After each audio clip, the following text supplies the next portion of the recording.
Tu n'es pas la bienvenue au mariage de ta sœur, ma mère me le répétait sans cesse, alors quand je me suis enfin marié, j'ai invité tout le monde sauf elles deux.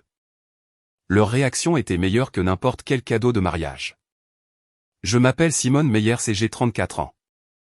En ce moment même, je me tiens derrière la porte de grange d'un lieu de mariage que nous avons loué, vêtu de la robe que j'ai achetée pour mon propre mariage. Et ma mère, de l'autre côté de cette porte, exige qu'on la laisse entrer, même si son nom ne figure sur aucune des invitations que j'ai envoyées. Pendant des années, ma mère m'a répété la même chose à chaque réunion de famille, tu n'es pas la bienvenue. Pas la bienvenue au mariage de ta sœur.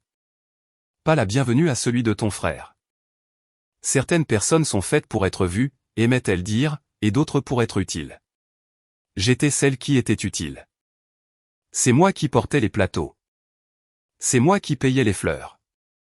Je restais derrière la porte de la cuisine pendant que tous ceux avec qui je partageais le même sang souriaient pour l'appareil photo. Ce que j'ai fini par faire face à tout cela, et ce que ma mère a fait lorsqu'elle l'a découvert, est la partie que j'ai encore du mal à croire avoir vécue. J'ai besoin que vous compreniez quel genre de fille j'étais avant de vous dire ce que je suis devenue. J'étais celle que tout le monde appelait. Pas pour parler, mais pour réparer. Quand le chauffe-eau est tombé en panne chez mes parents, j'y suis allé avec une clé anglaise. Quand mon père a eu besoin qu'on l'emmène à son rendez-vous de cardiologie, j'ai pris ma journée. Quand le gâteau d'anniversaire de quelqu'un était oublié, c'était moi qui m'en souvenais, qui le commandais et qui passais le prendre en chemin. Je connaissais la pointure de tout le monde dans cette famille. Je savais que ma mère prenait son café avec 2 sucres et un nuage de lait.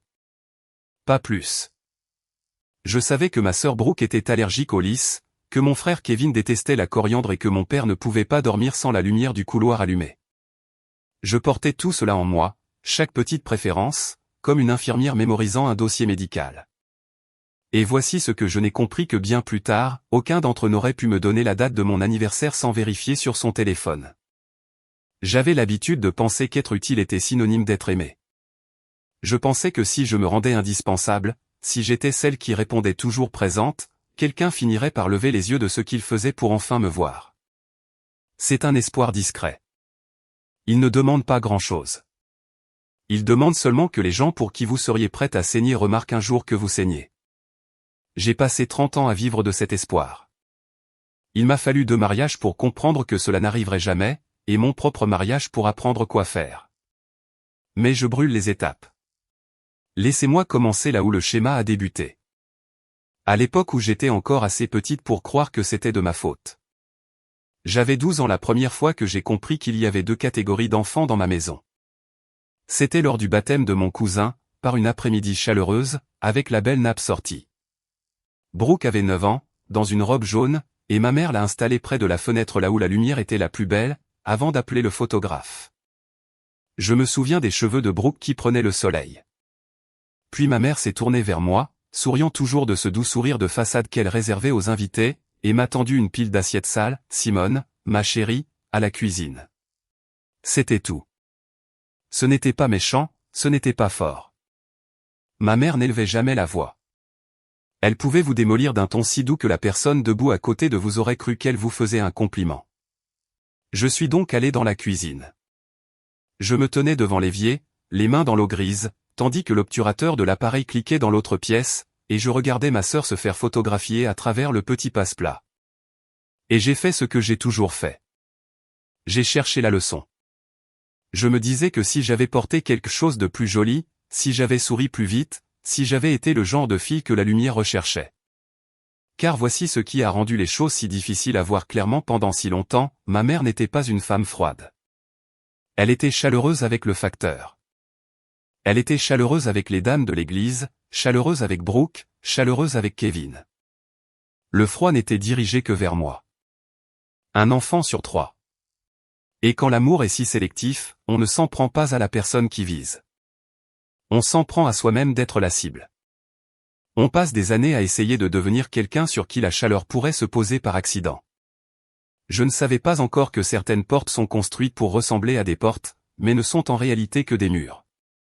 Il y a 3 ans, quand j'avais 31 ans, Brooke s'est fiancée et la machine s'est remise en marche exactement de la même manière. Ma mère m'a appelé la première, non pas pour partager l'heureuse nouvelle, mais pour m'assigner mon poste. Tu es si douée pour les détails, Simone, a-t-elle dit, et j'ai entendu le clic du piège au moment même où j'y mettais le pied. Je m'occuperai des fleurs. Je m'occuperai du gâteau. Je m'occuperai du plan de table, des cadeaux pour les invités, du planning du traiteur.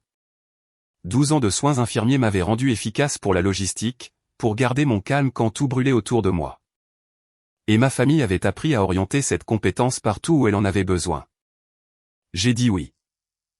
Bien sûr que j'ai dit oui.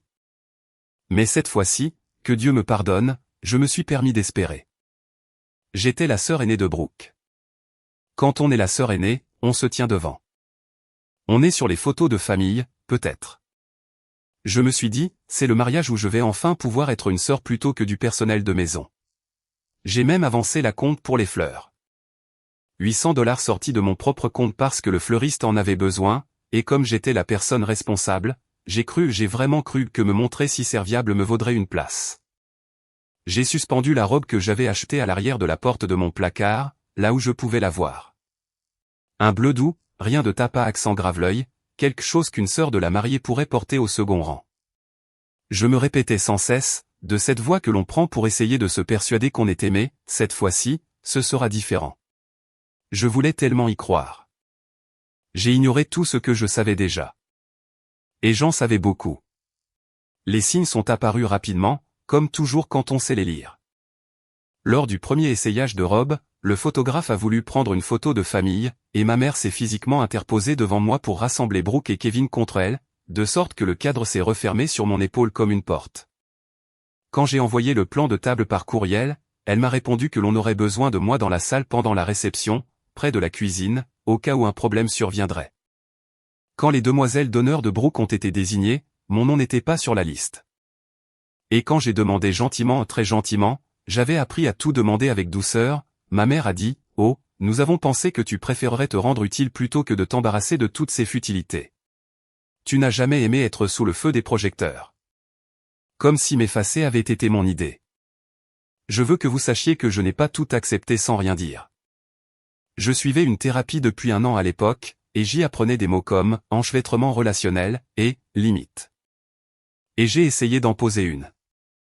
J'ai installé ma mère à la table de sa cuisine et je lui ai dit calmement « J'aimerais m'asseoir avec la famille au mariage de Brooke, devant, avec tout le monde. » Elle m'a regardé avec quelque chose qui ressemblait à de la pitié. « Simone, a-t-elle dit, tout ne tourne pas autour de toi. C'est le grand jour de ta sœur. » Et voilà, c'était le piège dont je ne pouvais jamais me défaire. Chaque fois que je demandais à être traité comme un membre de la famille, on m'accusait de ramener les choses à moi. J'ai donc reculé. Non pas parce que je ne voyais pas le signal d'alarme. Je le voyais aussi clairement qu'un panneau d'autoroute. J'ai reculé parce que Brooke se tenait dans l'encadrement de la porte, pâle, mimant du bout des lèvres, « S'il te plaît, ne fais pas ça. » Et je ne pouvais pas être la raison pour laquelle le mariage de ma petite sœur se transformait en guerre. Je me suis donc dit que ce n'était qu'un jour, un jour auquel je pouvais survivre. Le jour est venu. J'ai porté la robe bleu doux. Je me suis coiffé. J'ai fait les 25 minutes de route jusqu'à l'église, le cœur battant d'un espoir stupide. Et je me suis dirigé vers les portes principales comme une invitée, comme une sœur, comme quelqu'un qui avait une place. Ma mère m'a intercepté à l'entrée latérale avant même que j'atteigne la nef. Elle avait un tablier plié sur le bras et me l'a tendu de la manière dont on tend un manteau à un domestique. « Il faut surveiller la table des cadeaux, » a-t-elle dit, « et quelqu'un doit garder un œil sur la cuisine. Tu es la seule en qui je peux avoir confiance pour cela. » Je me tenais là, dans ma robe bleue, un tablier à la main, et j'ai senti quelque chose se briser très discrètement sur mon visage. « Maman, ai-je dit, j'ai acheté une robe. Je voulais m'asseoir pour la cérémonie. » Elle s'est penchée tout près pour qu'aucun invité de passage ne l'entende, et elle a prononcé ces mots de sa voix douce, le couteau le plus affûté qu'elle possédait, « Tu n'es pas la bienvenue au mariage de ta sœur, Simone. Certaines personnes sont faites pour être vues, et d'autres pour être utiles. Tu pas toujours été utile. Ne gâche pas sa journée en oubliant laquelle tu es. » Puis elle a ajusté mon col comme si elle me faisait une faveur, et s'en est retournée vers la musique. J'aurais pu partir. Je repense souvent à cela, toutes ces années plus tard. J'aurais pu poser le tablier sur la table des cadeaux, sortir sur le parking et rentrer chez moi. Au lieu de cela, je l'ai noué autour de ma taille. Je suis resté dans la cuisine de la salle paroissiale et, à travers l'entrebâillement de la porte battante, j'ai regardé ma petite sœur prononcer ses vœux. J'ai tout entendu à travers une fente de 5 centimètres et l'odeur des percolateurs à café. Je me suis dit que c'était exceptionnel, une mauvaise journée, le stress du mariage, et que ma mère ne le pensait pas vraiment ainsi. J'avais 31 ans et je me cherchais encore des excuses. J'avais tort sur toute la ligne. Voici la partie que j'ai mis le plus de temps à formuler à haute voix. Après le mariage de Brooke, personne ne m'a demandé comment j'allais. Pas une seule personne. Les cartes de remerciement ont été envoyées, de l'écriture soignée de Brooke, remerciant les invités pour leur générosité. La mienne était adressée à « Simone, pour toute ton aide », comme si j'étais un prestataire qu'elle avait embauché. Lors du brunch familial le week-end suivant, 3 parents différents ont dit à ma mère à quel point elle avait travaillé dur, quelle sainte elle était, soulignant tous ces magnifiques détails, et ma mère a accepté ces compliments d'un modeste geste de la main. Sans jamais mentionner que les fleurs venaient de moi. Je suis rentré chez moi ce soir-là, à 15 minutes de la maison de mes parents, dans cette vie que je m'étais construite seule depuis mes 19 ans. Je me suis assise à la table de ma cuisine et j'ai fait quelque chose qui me serre encore la gorge aujourd'hui. Il restait un morceau de gâteau, un petit gâteau provenant des séances de dégustation. Je l'avais commandé, à mon parfum préféré, car je savais que personne d'autre ne penserait à moi. J'en ai mangé une part, seul dans ma belle robe bleue, et je me suis laissé pleurer exactement le temps de finir mon assiette, puis j'ai posé ma fourchette et lavé la vaisselle. C'est alors que mon téléphone a sonné. C'était ma tante Ruth, la sœur cadette de ma mère, une femme qui vivait en marge de chaque réunion de famille, tout comme moi. « Simone », a-t-elle dit, « je t'ai vu là où il t'avait relégué, derrière la porte de la cuisine. »« Ma chérie, est-ce que tu vas bien ?» Je n'avais pas entendu cette question de la part d'un membre de ma famille depuis plus longtemps que je ne pouvais m'en souvenir. « Est-ce que tu vas bien ?» Ruth m'avait vu. Une personne dans toute cette foule avait réellement regardé à travers le passe-plat et vu la jeune femme devant l'évier. Je ne le savais pas encore, mais elle était le premier fil d'une corde dont j'allais avoir besoin plus tard. On pourrait penser que cela aurait suffi. Une femme adulte pleurant devant une part de gâteau dans un appartement vide. On pourrait croire qu'elle se réveillerait. Pas moi. Pas encore. Parce que cet espoir dont je vous ai parlé, ce discret espoir, ne meurt pas d'un seul coup. Il est tenace. Il murmure que la porte ne semble verrouillée que parce que vous n'avez pas encore trouvé la bonne clé. J'ai donc fait ce que j'avais toujours fait. J'ai décidé de redoubler d'efforts. Je suis retourné en thérapie et j'ai dit à ma conseillère, une femme patiente prénommée Dana, que j'avais simplement besoin d'une meilleure stratégie. Si je pouvais être plus utile, moins sensible, plus indispensable, alors ma mère n'aurait plus aucune raison de me tenir à distance. Dana m'a regardé un long moment et m'a posé une question à laquelle je n'étais pas préparé. « Simone, a-t-elle dit, qu'est-ce que cela signifierait s'il n'y avait rien que tu puisses faire ?» Je n'avais pas de réponse. Je ne pouvais pas en avoir, car toute mon architecture s'était construite sur la croyance que l'amour était une chose que l'on méritait par l'effort. Et si l'effort ne fonctionnait pas, à quoi servais-je alors? J'ai donc mis la question de côté, comme on met de côté une facture qu'on ne peut pas payer. J'ai continué à répondre présente. J'ai continué à me rendre utile. Je me disais que le schéma finirait par se briser de lui-même si j'étais simplement assez bonne, assez longtemps.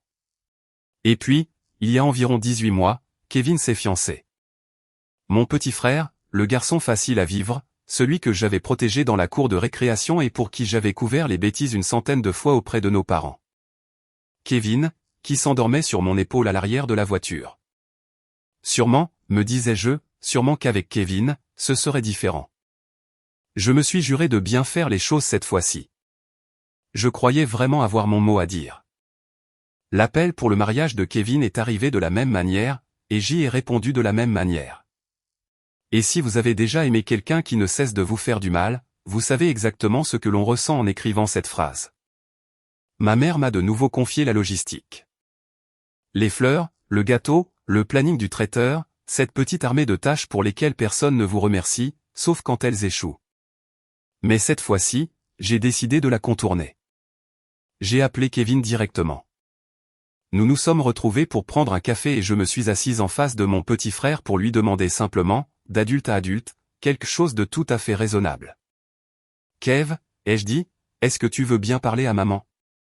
Je ne veux pas diriger ta réception depuis la cuisine. Je veux m'asseoir avec la famille, en tant que ta sœur. Il s'est agité sur sa chaise. Il a fait tourner sa tasse de café sur la table, d'un mouvement circulaire et lent, comme il le faisait enfant lorsqu'il savait que sa réponse allait décevoir. Ouais, a-t-il dit. Ouais, bien sûr. Je vais trouver une solution. Ne t'inquiète pas, et je me suis permis de le croire parce que Kevin avait un bon fond. Vraiment. Et parce que j'avais besoin de croire que, quelque part dans cette famille, il y avait au moins une personne qui se tiendrait entre moi et ce tablier. Je suis rentré chez moi le cœur plus léger que je ne l'avais eu depuis des mois. J'en ai parlé à Ruth au téléphone, et il y a eu un silence à l'autre bout du fil, une pause prudente, une pause typique d'une tante bienveillante. Puis elle a dit, « J'espère qu'il le fera, ma chérie. » Je l'espère vraiment. Je n'ai pas entendu l'avertissement caché sous ces mots. J'étais trop occupé à suspendre une nouvelle robe à l'arrière de la porte de mon placard, une robe vert pâle cette fois-ci, une robe pour une sœur assise au premier rang. J'aurais dû savoir qu'il ne fallait pas acheter la robe en premier. Ruth m'a appelé quelques jours plus tard pour m'inviter à déjeuner, juste toutes les deux, dans un restaurant en bordure de la route 9 où personne de la famille n'allait jamais. Elle était la seule à apprécier ma compagnie sans qu'aucune tâche n'y soit rattachée. J'aurais dû trouver cela suspect de la part de tous les autres bien avant d'ouvrir les yeux. Nous avons commandé de la tarte. Elle a attendu que les assiettes soient servies, puis elle a dit une chose que je n'étais pas prête à entendre. Simone, j'ai regardé ma sœur te faire ça toute ta vie, et je suis restée silencieuse parce que c'est ce que notre mère nous a appris à toutes les deux. Garder la paix. Faire en sorte que la famille présente bien de l'extérieur. Je ne suis pas fier de mon silence. Elle a posé sa fourchette. Mais j'ai besoin que tu entendes une chose de ma part. La famille, ce ne sont pas seulement les personnes avec qui on partage son sang. Ça ne l'a jamais été. Ce sont les gens qui te préparent une place à table et qui le pensent vraiment. Je me souviens m'être montré sur la défensive. Je me souviens avoir dit, c'est ma mère, Ruth. Il ne peut pas simplement abandonner ma mère. Et Ruth a hoché la tête, car elle comprenait cela mieux que quiconque au monde. Puis elle a prononcé une phrase que j'allais porter en moi jusqu'à cette porte de grange, une chose que je ne comprenais pas encore, mais que j'allais comprendre. Un jour, a-t-elle dit, tu auras un jour qui sera le tien. Un mariage, peut-être. Et elle va essayer de s'en emparer aussi, comme elle s'empare de tout. Quand ce jour viendra, ma chérie, ne la laisse pas faire. Ce jour-là ne lui appartient pas. Je n'ai pas répondu. J'ai simplement mangé ma tarte et changé de sujet, mais j'ai rangé ces mots quelque part au fond de moi. De la même manière qu'on garde un double de clés dont on n'a pas encore besoin. Je n'avais aucune idée de la rapidité avec laquelle j'allais devoir m'en servir. Quelle que soit la promesse faite par Kevin au sujet de ce café, elle s'est évaporée à la seconde où notre mère est entrée dans la pièce. Une semaine plus tard, elle a publié les attributions des tâches pour le mariage dans le groupe de discussion familiale, enthousiaste comme un directeur de croisière. Et j'y figurais en noir sur blanc, Simone, coordination de la cuisine et garde d'enfants. Garde d'enfants. Elle m'avait mise en charge des tout-petits et des percolateurs à café, les deux postes les plus éloignés de la famille qui soient. Et elle l'avait fait dans un fil de discussion publique, avec un petit emoji cœur à la fin. J'ai donc fait les 15 minutes de route jusqu'à chez mes parents pour lui parler face à face, car envoyer un texto à ma mère revenait à argumenter avec un mur capable de sourire. Mon père était installé dans son fauteuil inclinable, la télévision allumée. Ma mère était au comptoir et ne s'est pas retournée pendant que je parlais. Je lui ai dit que je n'allais pas m'occuper de la garderie au mariage de mon propre frère. Je lui ai dit que je voulais être traité comme l'un de ses enfants. Elle s'est alors retournée et m'a lancé ce regard, celui capable de bouleverser votre perception de savoir qui faisait souffrir l'autre. Tu fais toujours ça, a-t-elle dit. Tu trouves toujours le moyen de ramener chaque événement heureux à tes propres sentiments. Kevin est déjà bien assez stressé. Veux-tu être la cause des tensions à son mariage? Et depuis son fauteuil, sans même couper le son de la télévision, mon père a prononcé la seule phrase qu'il disait jamais, « Simone, ne contrarie pas ta mère. Pas, ne fais pas de mal à ma fille. Pas, elle a un point de vue. Juste, ne contrarie pas ta mère, comme si elle était la météo et que j'étais celle qui provoquait la tempête. » Je me tenais dans cette cuisine entre deux, habité par une certitude froide et éclairante. Mon père n'était pas neutre. La neutralité était un mensonge qu'il se racontait. Et had chosen a side 30 years ago, and it was never going to be mine. Le mariage de Kevin a eu lieu au printemps, dans un country club doté de colonnes blanches et offrant une vue sur le 9e trot. Et j'y suis entré vêtu de ma robe vert pâle, tenant le dernier et plus mince fil d'espoir qu'il me restait. J'avais décidé que j'allais simplement m'asseoir. Pas de tablier, pas de demande d'autorisation. J'allais juste prendre une chaise avec la famille et défier quiconque de me déplacer. Je suis arrivé jusqu'au 3e rang. Je me suis assise et, pendant environ 90 secondes, je me suis permis de ressentir ce que c'était que d'être une invitée au mariage de mon frère. C'est alors que ma mère est apparue au bout du banc. Elle n'a pas fait de scène, car elle ne faisait jamais de scène. Elle s'est assise près de moi, serrée, son épaule contre la mienne, a retiré une peluche invisible de ma manche et s'est penchée pour murmurer si doucement que la femme assise de l'autre côté a cru que nous partagions un secret. Tu connais ta place dans ces événements, Simone. Ne t'affiche pas. Les enfants ont besoin d'être surveillés et personne d'autre ne le fera correctement. Et je me suis levé. C'est la partie que je ne peux pas embellir pour vous. Je me suis levé sur mes 2 pieds et je suis allé à l'arrière, là où se trouvaient les tout petits, parce que 32 ans de conditionnement ne s'enlèvent pas comme un manteau. Et j'ai passé le mariage de mon frère à essuyer du jus de fruits sur le menton d'un enfant de 4 ans pendant que ma famille était assise au premier rang, dans une rangée où je n'avais pas le droit d'entrer. Quelque part au milieu des vœux, quelque chose en moi qui luttait depuis 3 décennies s'est simplement arrêté. Cela ne s'est pas brisé. Une rupture fait du bruit. Là, c'était silencieux, comme une machine que l'on éteint dans une pièce dont on avait fini par oublier le bourdonnement. L'espoir s'est éteint. Et je veux être honnête avec vous, car c'est le moment où les gens s'attendent à de la colère, et il n'y en avait pas encore. Il y avait simplement un grand silence apaisé là où se trouvait autrefois l'espoir. Ce silence s'est avéré être la chose la plus importante qui me soit jamais privée. Je ne le savais simplement pas encore, là-bas, au 9e trot.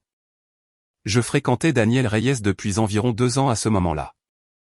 Je ne l'avais pas beaucoup présenté à mes proches, et si vous venez d'une famille comme la mienne, vous comprenez exactement pourquoi. On ne confie pas aux personnes qui brisent tout ce qu'on ne peut supporter de voir casser. Daniel fabriquait des meubles. Il avait un petit atelier d'ébénisterie à la lisière de la ville, des mains toujours un peu rugueuses et une façon de vous écouter qui vous donnait l'impression d'être la seule fréquence sur laquelle il était branché. Un mois après le mariage de Kevin, je l'ai enfin emmené à un dîner dominical chez mes parents. Un petit test, sans lui dire que c'en était un. Il a regardé ma mère me présenter à un cousin de passage comme « Notre Simone, elle est d'une telle aide ». Il m'a vu être envoyé 2 fois pour remplir les verres d'eau. Il a vu mon père ne pas lever les yeux. Il n'a rien dit à table. Il s'est montré simple, poli, a complimenté le rôti, mais dans sa camionnette sur le chemin du retour vers chez moi, à un feu rouge sur Main Street, il a tendu la main pour prendre la mienne sur mes genoux et l'a simplement tenue. Et il a dit, d'un ton calme, sans colère, « Tu sais que ce n'est pas normal, n'est-ce pas? La façon dont il te parle.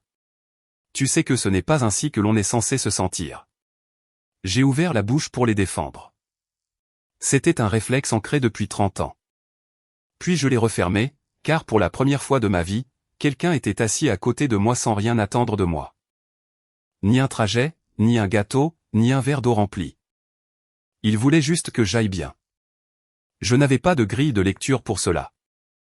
Je me suis assise sur le siège passager de son pick-up, j'ai laissé un homme me tenir la main à un feu rouge, et j'ai eu la vague sensation qu'une porte contre laquelle je m'étais appuyé toute ma vie s'ouvrait sur une pièce. Daniel m'a demandé en mariage dans son atelier, ce qui est exactement l'endroit où j'aurais voulu que cela se passe si j'en avais su assez pour vouloir quoi que ce soit pour moi-même à l'époque. C'était un mardi soir, il y avait de la sueur de bois dans l'air, et la douce lumière chaude de la lampe qu'il gardait au-dessus de son établi. Il avait fabriqué un objet, une petite boîte en cèdre assemblée à queue d'aronde, lisse comme un galet de rivière. Et à l'intérieur, au lieu d'une bague directement, se trouvait un autre écrin qu'il avait conçu pour elle. Il s'est agenouillé sur le sol de l'atelier, dans ses bottes de travail, et m'a demandé de l'épouser. J'ai dit oui avant qu'il n'ait fini sa phrase. J'ai dit oui, de la sueur sur les genoux et les 2 mains sur la bouche. Pendant environ 4 minutes, j'ai été purement et simplement heureuse, et c'était si inhabituel que cela m'a presque effrayée. Puis, fidèle au rendez-vous, la vieille peur est entrée et s'est installée, car un mariage signifiait une fête. Mon mariage. Et un mariage signifiait une mère, un père, et une centaine de règles invisibles sur qui se tient où, qui est vu et qui est utile. La joie et l'appréhension sont arrivées dans le même souffle. Je me souviens m'être tenu dans cet atelier avec le meilleur homme que j'ai jamais connu, me tenant les deux mains, tandis que mon propre esprit commençait déjà à gérer la logistique. Où s'assiérait maman? Que voudrait maman? Comment empêcher maman de transformer mon grand jour en une autre représentation où je jouerais l'employé de maison? Même dans le moment le plus heureux de ma vie, mon premier réflexe a été de commencer à gérer ma mère. Daniel a dû voir cette ombre traverser mon visage, car il a serré mes mains et a dit « Eh, reviens, où que tu sois parti à l'instant. » Je suis revenu. Mais j'avais aperçu la forme de la bataille à venir. Elle portait le doux sourire de ma mère. Quelques semaines plus tard, je me suis assise à la table de ma cuisine avec une boîte d'invitation de mariage et un bon stylo. C'est le moment précis que je désignerais si vous me demandiez où tout a basculé. Les invitations étaient simples, de couleur crème, nos noms écrits d'une écriture sobre. Daniel et moi avions décidé de les adresser nous-mêmes le soir, autour d'un café, pour rendre cela réel, un nom à la fois. J'ai d'abord écrit celui de ma tante Ruth, puis de mes amis de l'hôpital, ces infirmières qui avaient couvert mes gardes et pleuré avec moi dans les salles de repos.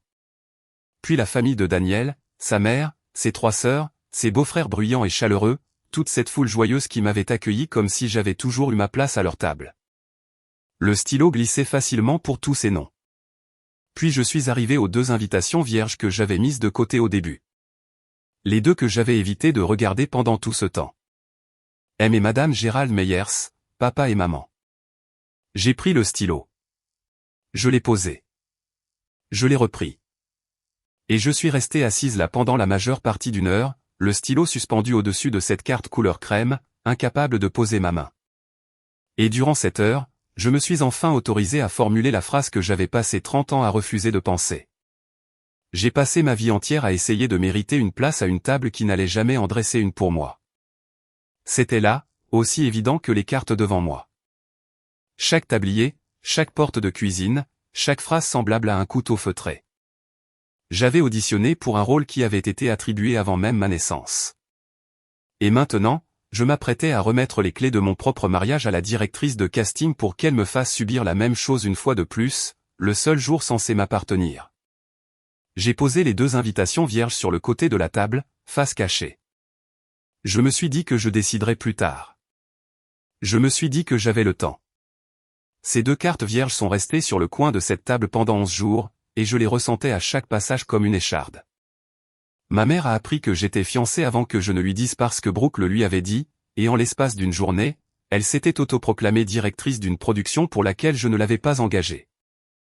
Les appels ont commencé. Elle avait des avis sur le lieu. La grange est un peu rustique, tu ne penses pas, pour notre famille. Elle avait une liste de parents que j'avais oubliés, des cousins éloignés et des amis de son église qu'il fallait inviter, sinon les gens vont jaser. Elle voulait savoir qui s'occupait des fleurs. Et quand j'ai dit que c'était moi, elle a dit, « Eh bien, tu es au moins doué pour ça. » Et j'ai entendu, sous ces mots, la vieille mission qui m'était à nouveau confiée. Elle a proposé de m'aider pour l'organisation, afin que ce soit bien fait, ce qui, dans le langage de ma mère, signifiait qu'elle dirigerait tout et que je porterais les plateaux à mon propre mariage. Et puis elle a prononcé la phrase qui a scellé mon choix pour le stylo, même si je ne le savais pas sur le coup. Elle a dit, d'un ton enjoué et satisfaite d'elle-même, au moins, de cette façon, tu vas enfin pouvoir faire quelque chose d'utile pour la famille. Quelque chose d'utile pour la famille. Le jour de mon propre mariage. Je me tenais dans ma cuisine, le téléphone à l'oreille, et j'ai regardé ces 2 invitations vierges posées face cachée sur le coin de la table, et j'ai compris, avec la certitude froide et limpide que je ne ressentais habituellement que lors d'une urgence vitale à l'hôpital. Que si ma mère venait à mon mariage, je passerais la journée dans la cuisine. Pas littéralement, peut-être, mais je la passerais à la gérer, à me faire toute petite pour elle, à me fondre dans le rôle de la fille utile pour qu'elle n'ait aucun prétexte pour faire une scène. Mon propre mariage deviendrait une énième mise en scène de ma propre disparition. Cette prise de conscience ne m'a pas mise en colère. Elle m'a figé. Et être figé, pour moi, c'était nouveau. Ce soir-là, j'ai tout raconté à Daniel, et il a écouté comme toujours, jusqu'au bout, sans chercher à intervenir pour résoudre le problème. Quand j'ai eu fini, il est resté silencieux un instant, faisant tourner sa tasse de café. Puis il m'a posé une seule question. Il ne m'a pas dit quoi faire. Il n'a pas dit de couper les ponts. Il n'a pas dit de lui donner une chance. Il n'a pas pris la décision à ma place comme tout le monde l'avait toujours fait dans ma vie. Il a juste dit, « Simone, à qui appartient cette journée ?» Une question si simple. Je l'ai laissé infuser en moi. À qui appartient cette journée? Et j'ai réalisé que je ne savais sincèrement pas comment y répondre, car je n'avais jamais eu, de toute ma vie, une journée qui m'appartenait. Chaque anniversaire avait été intégré au projet de quelqu'un d'autre. Chaque fête que j'avais organisée, j'avais cuisiné, nettoyé et servi. Le concept d'un jour m'appartenant en propre m'était aussi étranger qu'une langue que je n'aurais jamais étudiée. Elle est censée m'appartenir, ai-je dit finalement, la voix brisée sur ces mots. Car, censé, est l'un des mots les plus tristes de la langue française. Daniel a hoché la tête. Alors elle t'appartient, a-t-il dit. Quoi que tu décides. Si tu veux qu'elle soit là, nous établirons les limites les plus solides que la terre ait jamais portées. Et je me tiendrai entre elle et toi toute la soirée. Et si tu ne veux pas d'elle, c'est permis aussi. C'est permis. Simone, je veux que vous compreniez que personne ne m'avait jamais dit cela auparavant. Que ne pas vouloir ma mère quelque part était permis. Je n'étais pas encore prête. Il y avait une dernière chose que je n'avais pas tentée. Une dernière version de la clé que je n'avais pas enfoncée dans la serrure. Avant de pouvoir abandonner ma mère, je devais lui donner une chance réelle et honnête d'être ma mère. J'ai donc essayé. Cela s'est passé à peu près comme on pouvait s'y attendre, mais je devais savoir. J'ai invité ma mère à déjeuner. J'ai choisi un bel endroit, avec des serviettes en tissu, car je voulais qu'elle se sente à l'aise. Et j'ai préparé ce que j'allais dire de la même manière que je prépare une conversation difficile avec la famille d'un patient. Calme, clair, sans accusation, juste la vérité posée à plat là où nous pouvions toutes les deux la regarder. J'ai attendu que nous ayons passé commande. Puis j'ai dit, « Maman, je te veux à mon mariage. » Je l'ai vue s'adoucir, ravie, cherchant déjà à prendre le contrôle. Et j'ai continué avant qu'elle ne s'en saisisse, « Je te veux là, et je te demande une seule chose. Viens en tant qu'invité. Viens et sois simplement heureuse pour moi. Assieds-toi avec tout le monde. Laisse-moi avoir ma journée. Et n'essaie d'en diriger aucune partie. C'est tout. Si tu peux faire cela, il y a une place pour toi au premier rang, la même où une mère doit se trouver. » Je pensais chaque mot. C'était la chose que Dana me demanderait plus tard, et celle que j'ai besoin que vous entendiez. Je ne la testais pas pour la regarder échouer. Je lui offrais une véritable chance, la porte réellement grande ouverte de mes deux mains. J'aurais donné n'importe quoi pour qu'elle la franchisse. Je me tenais là, dans ce restaurant, à 34 ans, tenant encore la porte pour la femme qui avait passé ma vie entière à prétendre que c'était un mur. Et j'ai observé son visage pendant qu'elle décidait quoi en faire. C'était le moment que ces deux invitations vierges attendaient réellement, non pas ma décision, mais la sienne. Quoi qu'elle dise ensuite allait remplir ses cartes, d'une manière ou d'une autre, et nous le savions toutes les deux confusément. Elle a posé son verre d'eau. Elle a arboré ce doux sourire de façade et s'est mise à parler. Elle n'a pas franchi la porte. Elle l'a regardée et a essayé de la transformer en quelque chose qu'elle pouvait contrôler. « Simone, a-t-elle dit doucement, ce n'est pas ainsi que fonctionne le rôle d'une mère. Si je dois être là, je serai ta mère. Cela signifie que j'aide pour la liste des invités. Tu as oublié la moitié de la famille. Cela signifie que j'ai mon mot à dire sur le plan de table et les discours, pour que rien d'embarrassant ne se prépare. Et cela signifie que ton jeune homme comprenne comment notre famille fonctionne. C'est un étranger, ma chérie. Milieu différent, autre religion, il ne connaît pas nos coutumes. Sa voix n'a jamais monté. Elle a beurré un petit pain tout en disant cela. Et tu devrais peut-être veiller à ce que ton rôle reste modeste. Brooke est encore une jeune mariée. Il ne serait pas élégant de lui faire de l'ombre. Je suis resté très calme et je l'ai laissé finir. Et voici la chose étrange, celle à laquelle je ne m'attendais pas. Au beau milieu de son discours, elle a dit quelque chose qui l'a fendu l'espace d'une seconde. Ma mère ne m'a jamais mise au premier plan, tu sais, a-t-elle dit presque pour elle-même, en beurrant son pain. Pour rien au monde. J'ai appris à me rendre utile et je m'en suis très bien sorti. Ça ne m'a pas tué. Ça a fait de moi quelqu'un sur qui l'on peut compter. Et le temps d'un battement de cœur, je l'ai vu. Une petite fille devant un évier regardant l'obturateur d'un appareil photo se déclencher sur une sœur baignée d'une plus belle lumière. Apprenant la même leçon que celle que j'avais apprise, décidant d'y survivre en devenant la femme tenant le couteau plutôt que celle portant la blessure. J'ai failli tendre la main à travers la table. J'ai failli dire, « Maman, ça t'a fait du mal. » Je vois bien que ça t'a fait du mal. Mais elle a senti la fêlure, elle aussi. Et elle l'a refermée bien vite. De la même manière qu'elle refermait tout. Bref, a-t-elle dit d'un ton sec, ça forge le caractère. Maintenant, concernant cette liste d'invités. Et j'ai compris enfin, jusqu'au plus profond de moi, que la porte n'avait jamais été une porte. Elle ne viendrait que si elle pouvait amener toute sa mécanique avec elle. Il ne restait plus rien à tenter. Je suis rentré chez moi après ce déjeuner et je me suis assise à la table de la cuisine, en face des 2 invitations vierges, et quelque chose avait changé en moi pendant le trajet. Pendant 30 ans, j'avais porté une croyance si lourde que j'avais fini par ne plus en ressentir le poids. La croyance selon laquelle si ma mère ne m'aimait pas de la manière dont j'en avais besoin, c'était parce que je n'avais pas trouvé la bonne façon de le mériter. Que j'étais à un tablier, un service, un geste parfait de voir enfin la chaleur se tourner vers moi. Et assise là, j'ai enfin posé cette croyance et je l'ai regardée en face. Ce n'était pas vrai. Cela ne l'avait jamais été. La porte était verrouillée. Elle avait été construite verrouillée avant ma naissance par une femme qui avait elle-même été laissée dehors, et qui avait décidé que le seul endroit sur où se tenir était à l'extérieur, en brandissant la clé au-dessus de la tête des autres. Il n'y avait pas de geste assez grand. Il n'existait aucune version de moi assez utile. Je n'avais pas échoué à ouvrir la porte. Il n'y avait tout simplement pas de porte.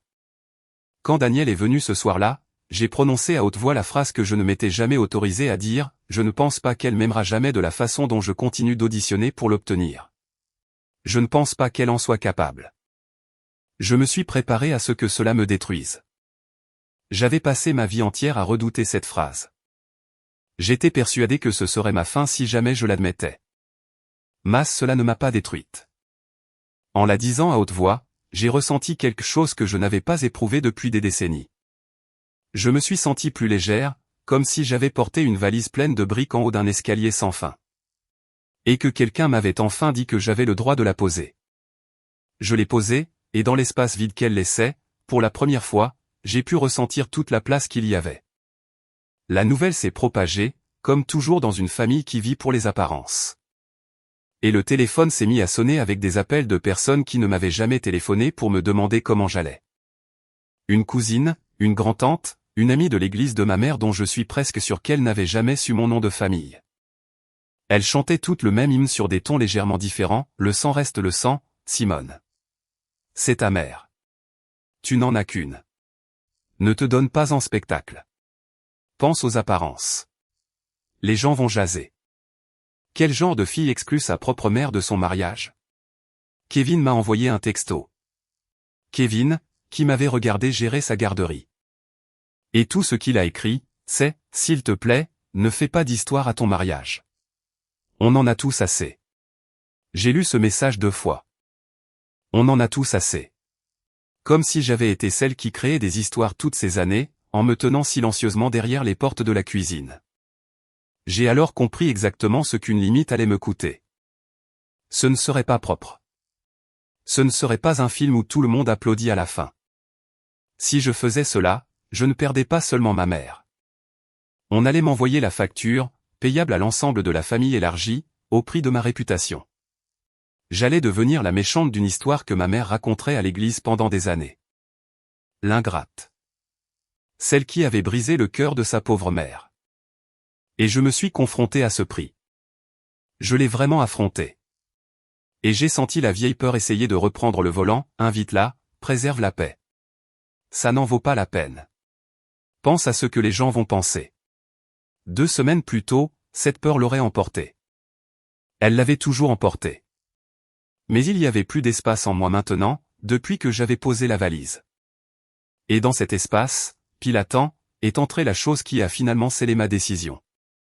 C'était lors d'un barbecue familial, auquel j'ai failli ne pas aller. Et j'ai remercié Dieu une centaine de fois depuis d'y être allé. Brooke avait amené sa fille, ma nièce Mia, qui avait 4 ans cet été-là, de jolies joues rondes et un trou là où une dent venait de tomber. Il y avait quelques autres petits cousins, et ma mère les avait installés sur la belle pelouse pour les prendre en photo.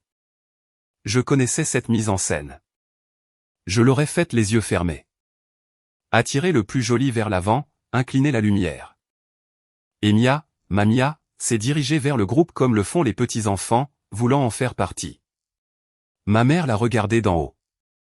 Et elle a dit de cette voix douce et chaleureuse qu'elle réservait aux invités et aux enfants qu'elle jugeait décoratifs, « Mia, ma chérie, pourquoi n'irais-tu pas aider dans la cuisine?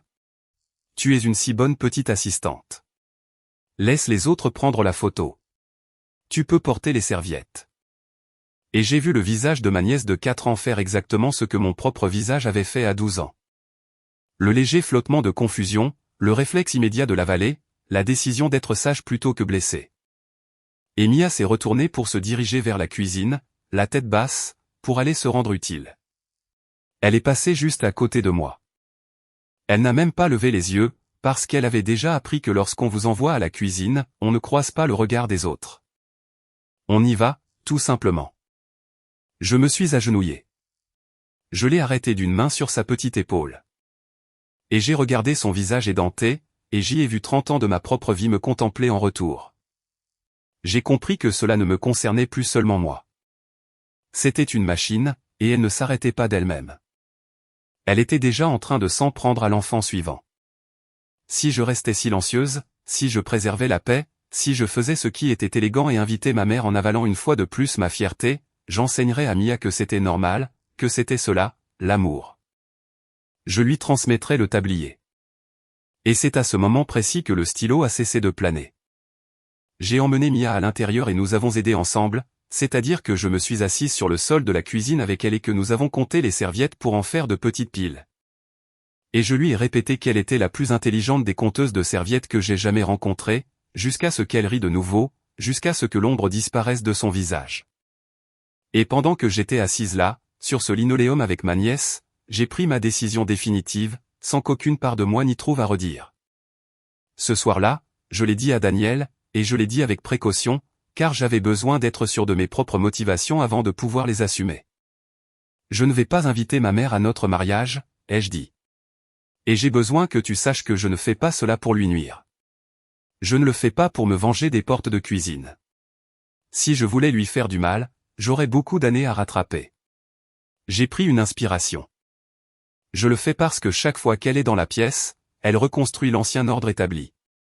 Elle ne peut pas s'en empêcher. Et je ne passerai pas mon mariage à être repoussé vers la cuisine. Je ne l'exclus pas pour la punir. Je le fais pour protéger cette journée. Daniel m'a regardé un long moment, puis il a fait une chose que je n'oublierai jamais. Il ne m'a pas félicité. Il n'a pas dit « enfin ». Il n'a pas cherché à avoir raison. Il s'est simplement pris ma main et a dit « d'accord, alors c'est ce que nous allons faire.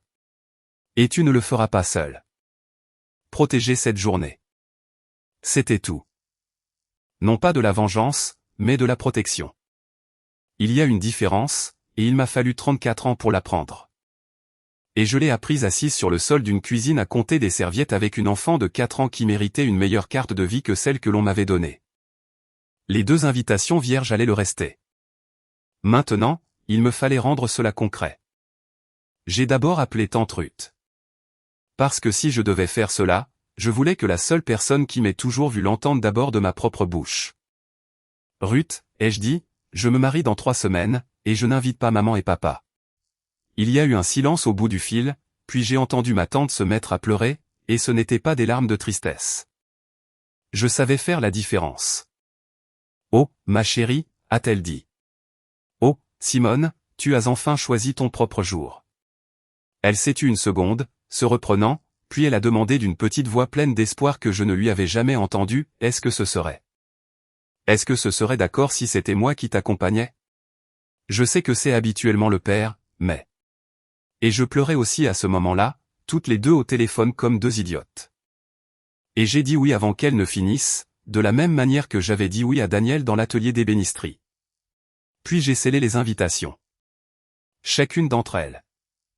Ruth, mes infirmières, toute la belle et bruyante famille de Daniel, nos amis, les parents qui avaient mérité leur place, tandis que 2 cartes de couleur crème sont restées vierges sur le coin de la table, et je ne les ai pas remplies, et je ne les ai pas envoyées. Et quand j'ai déposé la pile dans la boîte aux lettres bleues devant la poste, j'ai entendu la petite porte métallique se refermer avec le bruit de quelque chose qui s'achève et de quelque chose d'autre qui commence au même instant. C'était fait. On ne pouvait plus revenir en arrière. Quoi qu'il arrive ensuite, cela arriverait à une femme qui, pour la première fois de sa vie, s'était choisie elle-même. Il a fallu 9 jours à ma mère pour l'apprendre.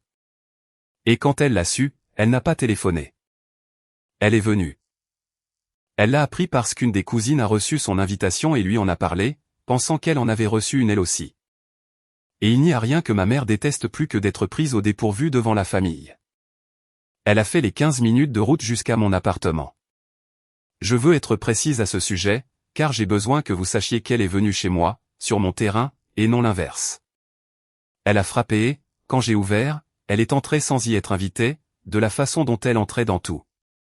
Elle ne s'est pas excusée. Laissez-moi être clair, à aucun moment dans toute cette histoire ma mère n'a présenté d'excuses. Elle s'est tenue au milieu de mon salon, dans son beau manteau, et a prononcé un ultimatum de cette voix douce et terrible, « Tu vas m'envoyer une invitation ?» a-t-elle dit. « Et tu vas le faire aujourd'hui. Et tu m'installeras là où une mère doit se trouver. Parce que si tu ne le fais pas, Simone, je m'assurerai que tout le monde dans cette ville sache exactement quel genre de fille abandonne sa propre mère le jour de son mariage. Chaque personne que nous connaissons, toute l'Église.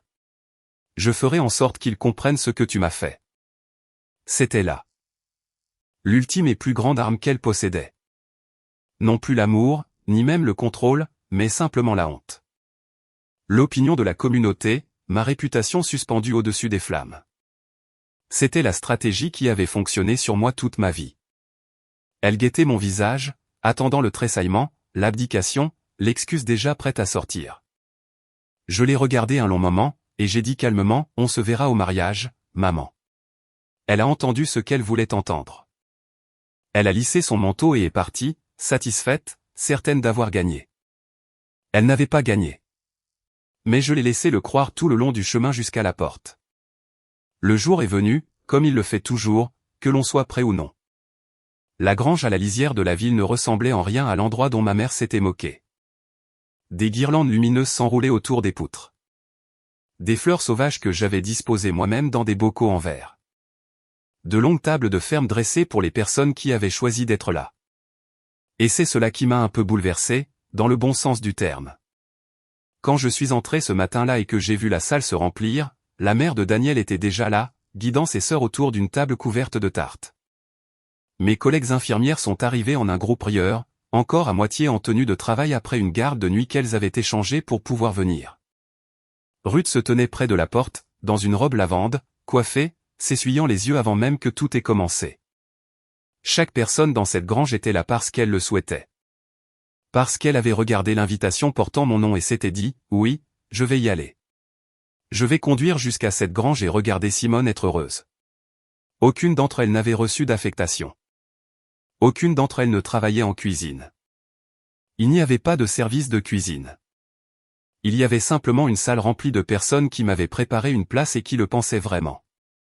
Et sous toute cette chaleur, vibrant discrètement comme un fil électrique, se trouvait ce que personne ne disait tout haut, mais que tout le monde savait, ma mère pouvait encore venir. Elle avait promis de me voir au mariage, et ma mère tenait les promesses qui servaient ses intérêts. La joie dans cette grange portait donc en elle un souffle retenu. Nous rions, nous nous serrions dans les bras, nous ajustions les fleurs.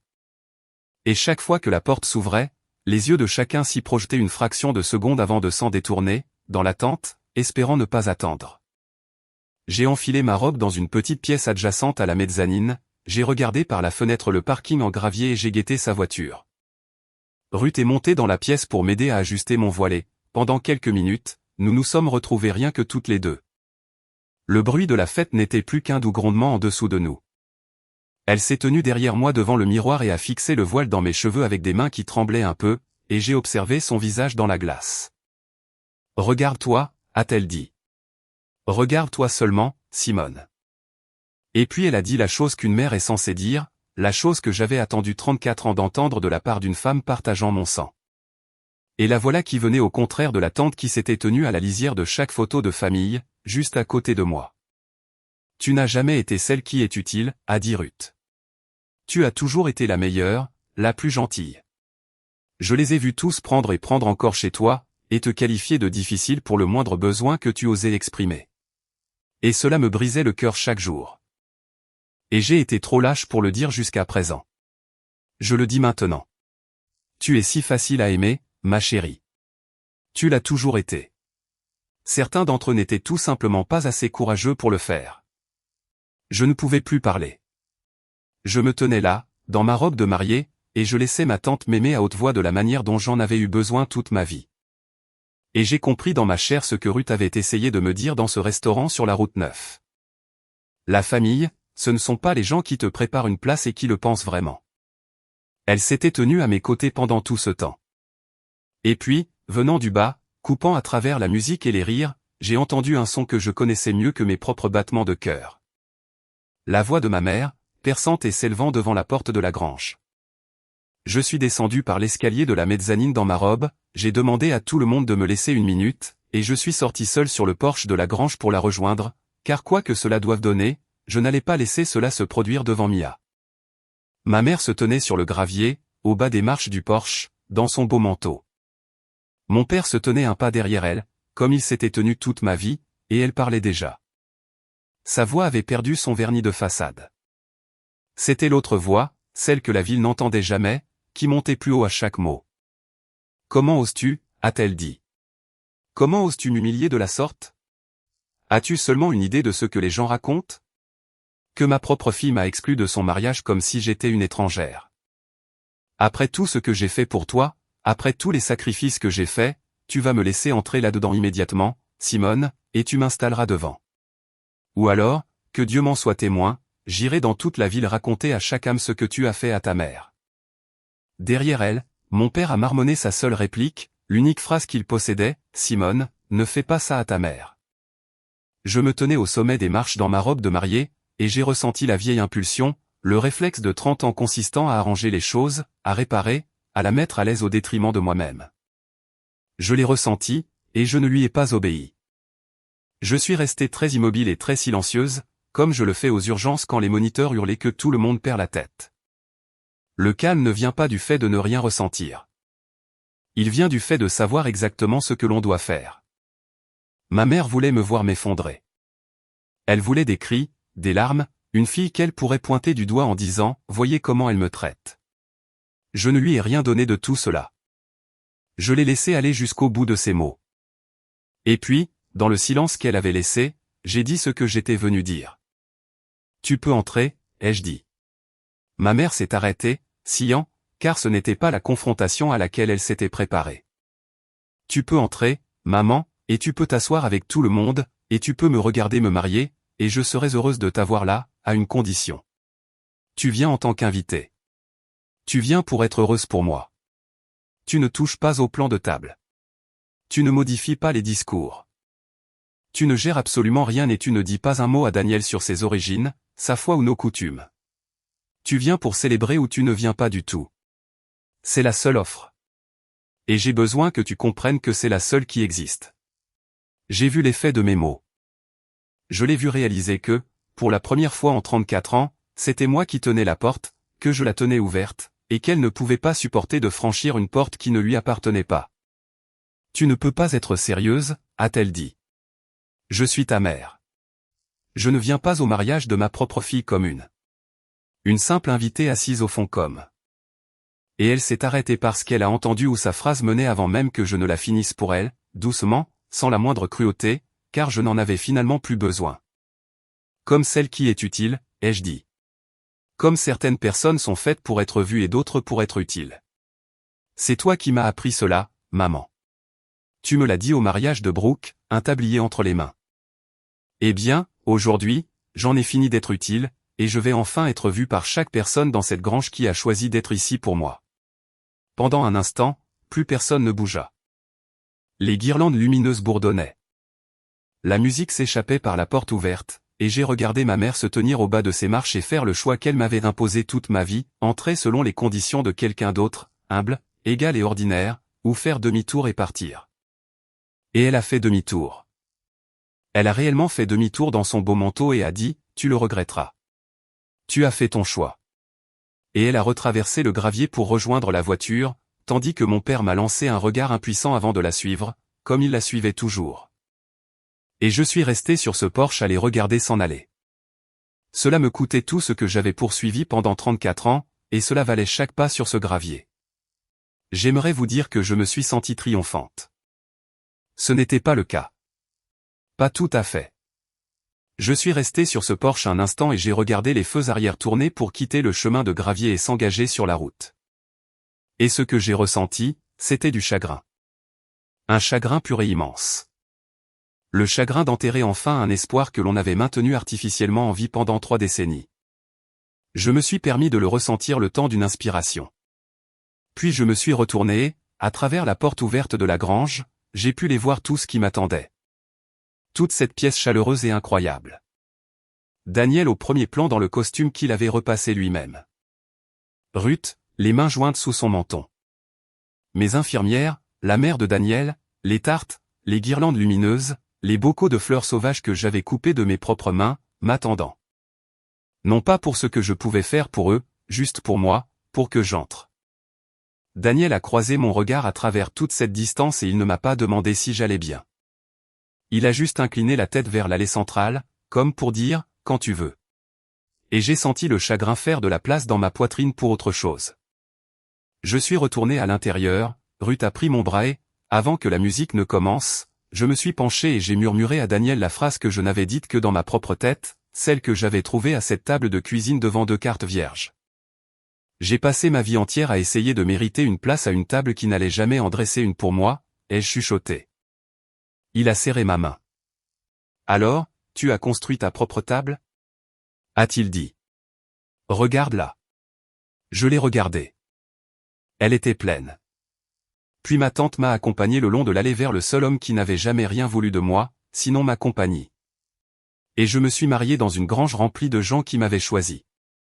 Je ne prétendrai pas que tout s'est arrangé parfaitement, car ce ne serait pas vrai. Et vous sauriez que je mens si je le disais. Ma mère a fait exactement ce qu'elle avait promis. Elle a raconté sa version dans toute la ville, à l'église, au salon de coiffure, à quiconque voulait bien l'écouter. L'histoire tragique de la fille ingrate qui l'avait exclue. Quelques proches ont pris son parti et ont cessé de me parler, et je les ai laissés partir, car une personne qui vous coupe les ponts parce que vous vous protégez ne tenait pas vraiment à vous au départ. Mon père n'a jamais appelé. C'est un chagrin particulier, ce silence paternel. Et j'ai cessé d'attendre que le téléphone n'y change quelque chose. Mais ce n'est pas tout ce qu'il y a à retenir.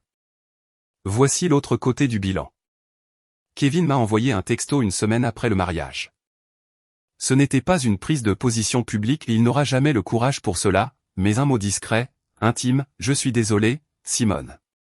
J'aurais dû dire quelque chose il y a bien longtemps, pour tout ce qu'ils t'ont fait.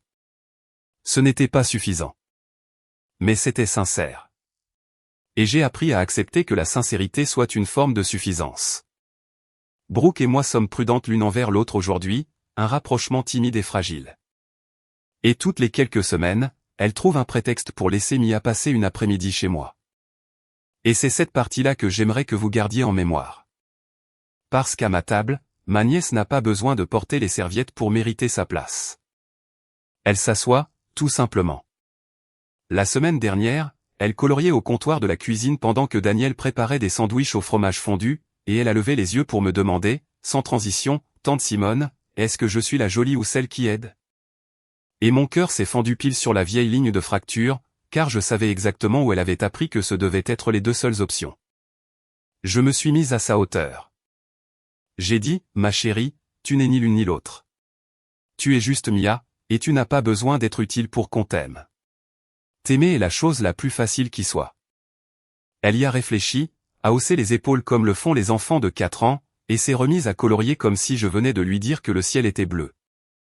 Et je me suis tenu dans ma cuisine en pensant, c'est ça. C'est tout le sens de l'histoire. C'est la chaîne que l'on brise. Briser un maillon dans la vie d'une petite fille qui n'aura jamais à désapprendre ce que j'ai dû désapprendre. Quelques mois après le mariage, par un mardi tout à fait ordinaire, j'ai levé les yeux sur une table de dîner animée et bondée. Daniel, Ruth, deux de mes collègues infirmières.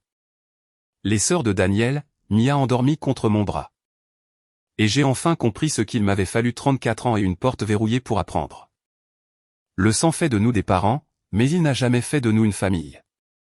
Parce que la famille, ce ne sont pas les gens qui partagent par hasard votre nom.